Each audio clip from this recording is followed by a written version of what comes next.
I'm going to respond to some comments I heard about URS Kalecinsky going into the upcoming Mr. Olympia.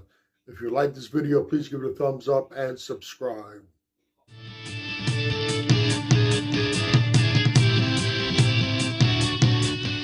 I'm going to start this with congratulations to URS Kalecinsky in your win in Italy.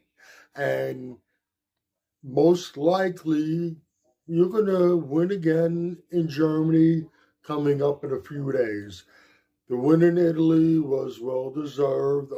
There's no question in my mind that you earned the victory and you earned your ticket to the Olympia.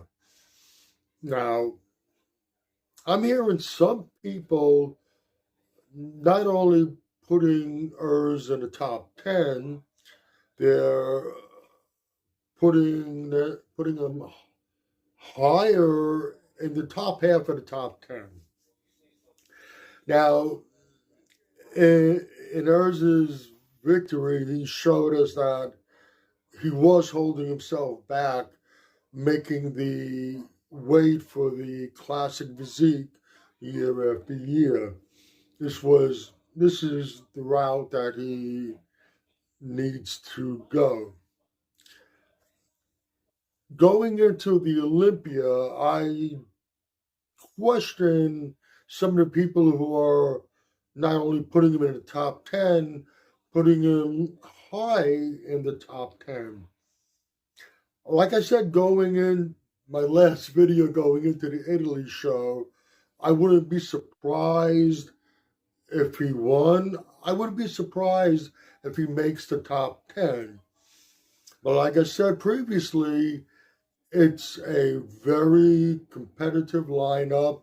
We got a good 15 competitors in there that, if not current, former Mr. Olympias, are all top 10 competitors at one time. That's a lot of people he has to go through. He was impressive in Italy, and I think he could be better in Germany. How much better? Hard to say.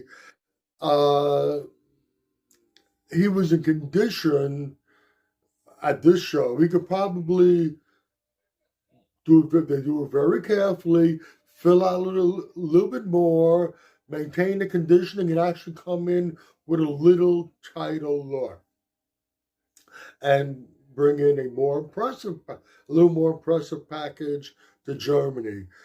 But let's get back to the Olympia.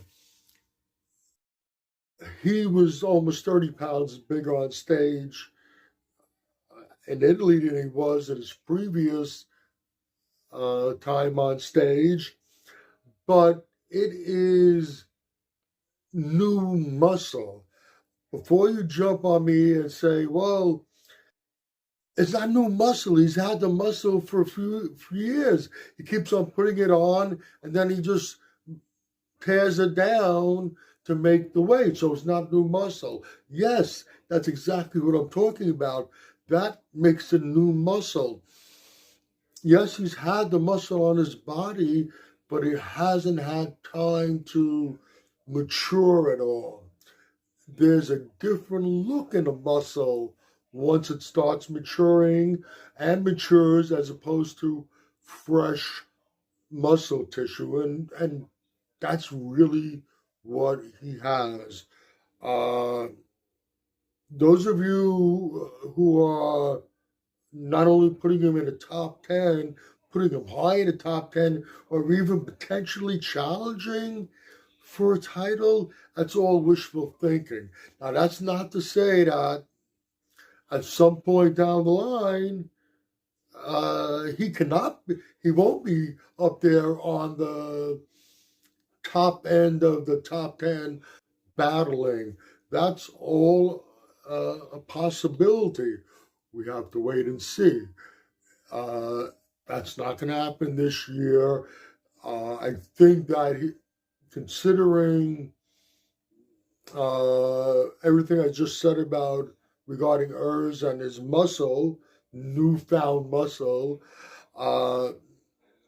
going into this Olympia, if he does crack the top 10, that is a major accomplishment in of itself. And what I would suggest, no matter how it turns out at the Olympia for him this year, he should look at one of the post Olympia shows to qualify early, or there's even a couple of shows now before the Olympia that are not qualifying for this Olympia, the qualifiers for next year. To possibly jump into one of those shows going into the Olympia and try and get a qualification there. What would be ideal for him would be to get a qualification for next year as early as he can, so he can give a little time for his newfound muscle to mature. I think in 2026 he could potentially be in the middle of that top 10, and further down the line, with all the extra weight he was carrying on stage in Italy compared to last year's Olympia, his frame does look like he can easily carry more muscle. We just got to wait to see what comes of it. Once again, not to sound redundant, he won't be in the middle of the top 10. He will be fortunate to make the top 10, and if he does, he should be very, very happy. You can agree or disagree with anything I've said in this video. Either way, let me know in the comment section. This is Michael Diamond. I'd like to thank you for watching Muscle Central.